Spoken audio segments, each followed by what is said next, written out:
Hi guys, so I wanted to show you today I'm making, I'm using everything that's in my refrigerator. So we have slim pickings. I'm probably gonna go to the grocery store either, I don't know, Monday or Tuesday. But anyways, what we're making today is beef stew. Now I was debating, should I do it in the slow cooker? Should I do it on the stove? I don't know, I'm just gonna let my mind go. I think I'm gonna do it on the stove. I don't know, because I kind of want to brown up the meat. And anyways, this is how I'm doing it. And when I wake up, I don't ever know really what I'm gonna maybe always cook for dinner. I just let what I have left in the refrigerator and what is appetizing and what my family wants dictate what I'm gonna make. So I had some potatoes that were about to go, almost were like on their last legs, and I was like, I gotta save the ones that I can. So I cut them, washed them, cut them, cooked them for 4 minutes in the microwave, and then I put them in the oven. 350 for about 15 minutes. I put them with some olive oil. I wanted them to get crispy and nice because I like texture and, I don't know, different flavors in my food. I like layers of flavor. So what I did was I put olive oil, some garlic powder, and salt and adobo. And I mix that around, put it in the oven, and now those are ready for when the stew is going to be towards the end. So how I did this, and again, this is how I do things. You do you. This is how I'm doing me. I cut up some blade steak, and in a bowl, let's see if I can get you in there. In a bowl, I put some vinegar, the blade steak, and a little bit of salt. Now you're probably like, why are you doing that? Well, I did that because I wanted to get tender, because like I said, I wasn't sure if I was going to put it in the slow cooker or cook it on the stove, and nobody wants to sit there chewing like a cow like 80 million years. So that's my way of tenderizing it. Now I'm going to rinse that off, put some flour, and then put about 2 tablespoons of flour, because we have about 1 tablespoon of cut up meat and about 1-inch slices, cubes. And let me get all the ingredients ready. I just wanted to show you that part first before I wash the meat, and then I didn't show you that step. And then we'll get into it with the ingredients and what's going to go on our beef stew and see how good it comes out. Alright, so let's get some stuff started. Besides, the potatoes are already done. I patted the meat. Now we're going to put the meat in a bowl with 1/4 cup of flour. First, actually, let's mix the flour with some spices because nobody likes bland meat. So we'll put that in there. Flour goes in the bowl. Some adobo. That's just my staple. Garlic powder. And now my adobo already has pepper, so I'm not going to add more. And that's just garlic powder. Mix this around. And now we're going to toss the beef in there. Let's put this over here to the side so you can see what we're doing. We're dropping stuff. Gotta get a better angle. There we go. Let's see how that is.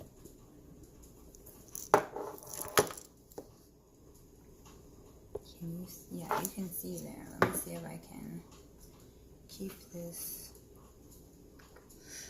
Well, you can see that. Let me just grab. Here we go.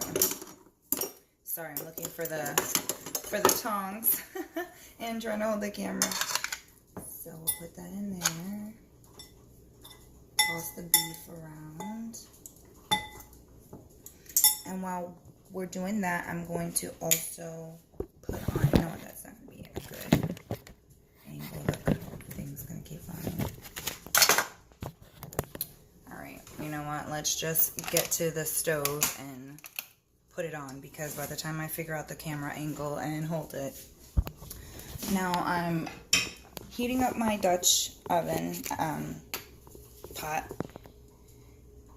skillet, and putting some olive oil because we're going to sear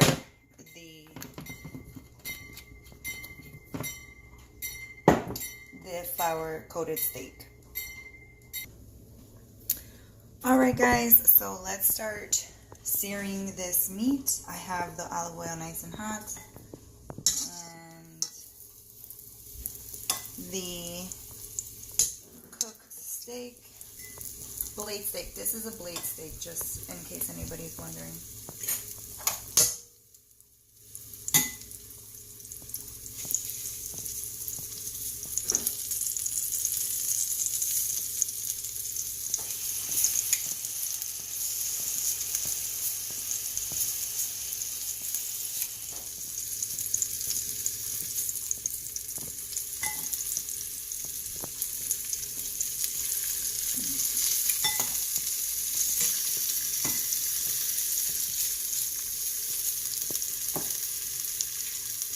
Making sure all the pieces were nice and coated. If there's a piece that's not as coated, just put it back in a little flour and make sure it's nice and coated.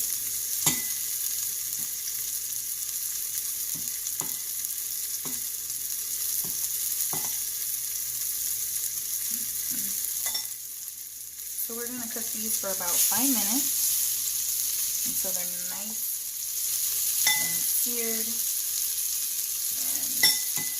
Then I'll show you what I'm going to do after.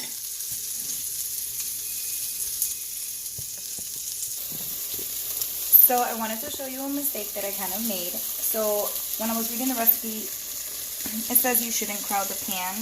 You should do them in batches. I thought that they all fit well, but it was, even though they were in a layer, but no, you want to give them a little bit, because if not they won't. You want to give them room, because if not they won't crisp up. So I took some out, put it on a side plate, and now I'm just crisping up with less meat in the pot, because we want that nice crispy texture, right? So hey, it's all about fixing your mistake before it's too late. Okay guys, so the meat is nice and brown. I definitely will tell you, do not overcrowd.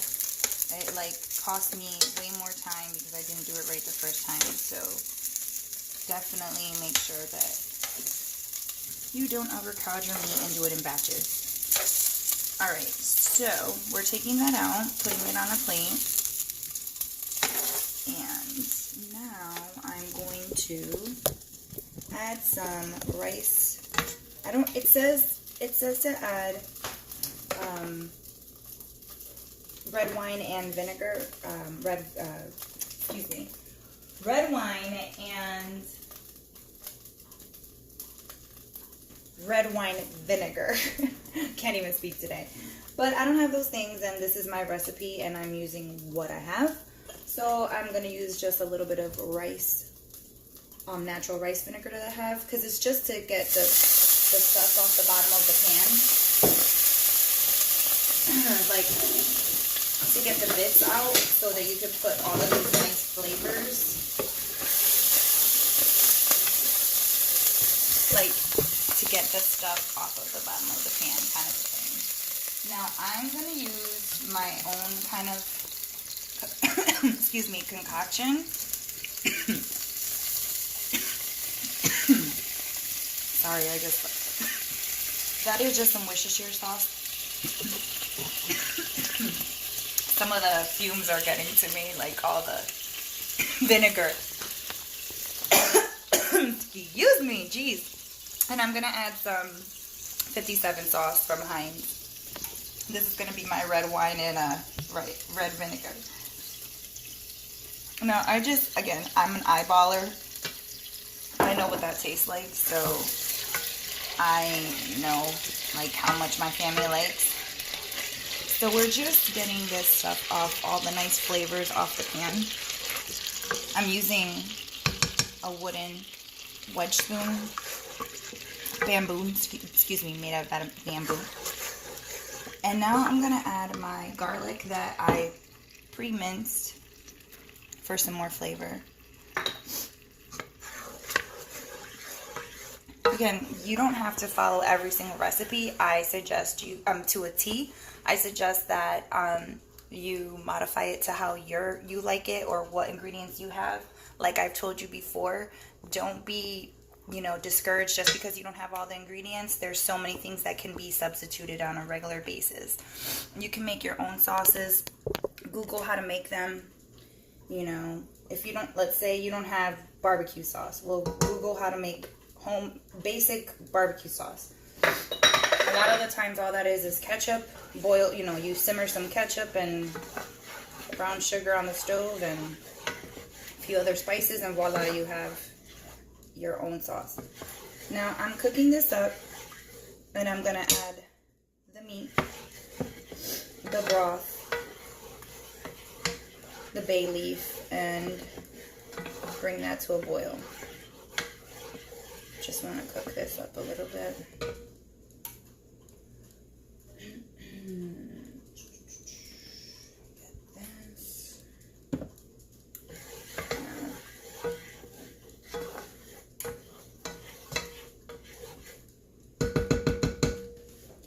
Ooh, those were some strong flavors. Burnt my eyes and everything.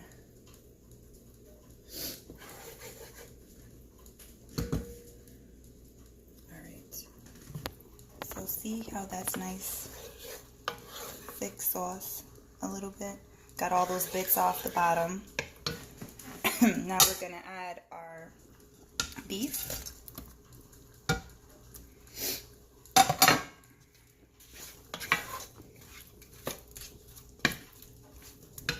And 2 cups of broth, beef broth.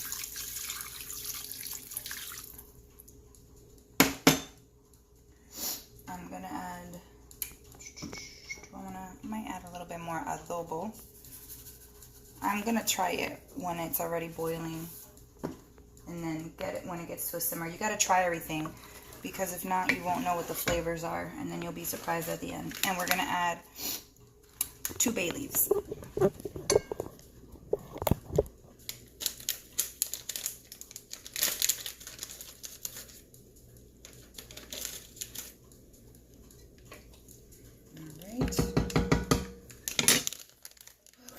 Bring that to a boil and then we'll simmer and reduce it.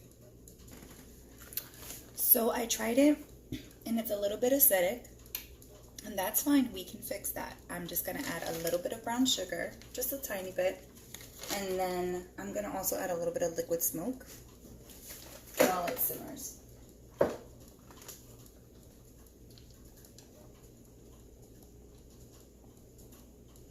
Not an entire capful, just about half, because you got to be careful with that stuff.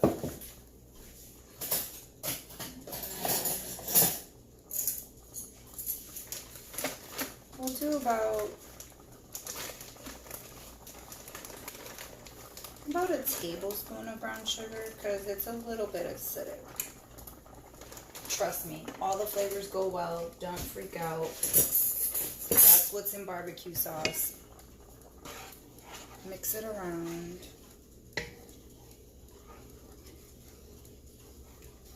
Now this is boiling. And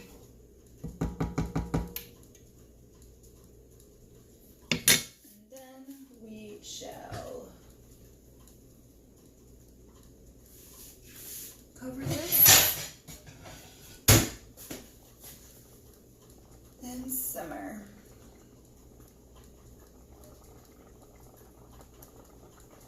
Now we're gonna only simmer for less than, it says to simmer until the beef is tender. Our beef was already cut pretty small. You hear it, it's boiling. Alright, so we're gonna cover, put it on simmer. And I'm going to say we shall come back in about 20 minutes. I think we'll come back in about 20 minutes and check that out and see how the flavor is.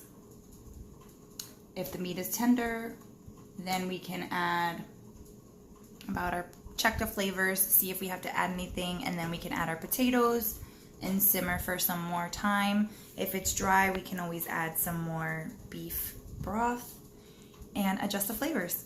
All right, so I'll let you know. I'll come back in about 20 minutes, 30 minutes, we'll see.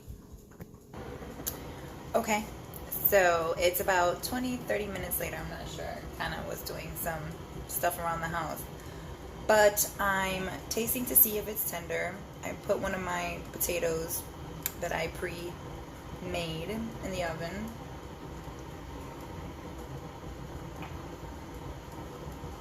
That tastes really good.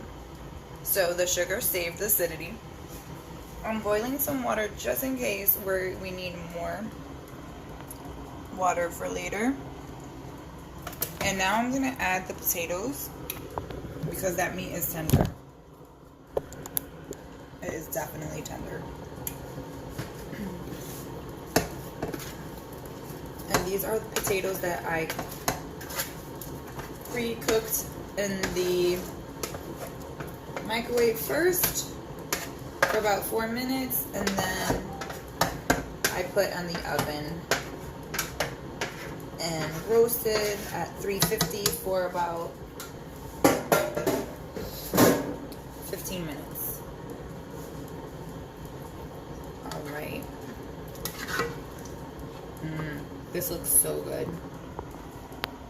So those are our potatoes with our meat, looking delicious. So now we're just gonna let that simmer for maybe 15 minutes more. I mean, it's pretty much, you just want all the flavors to get together.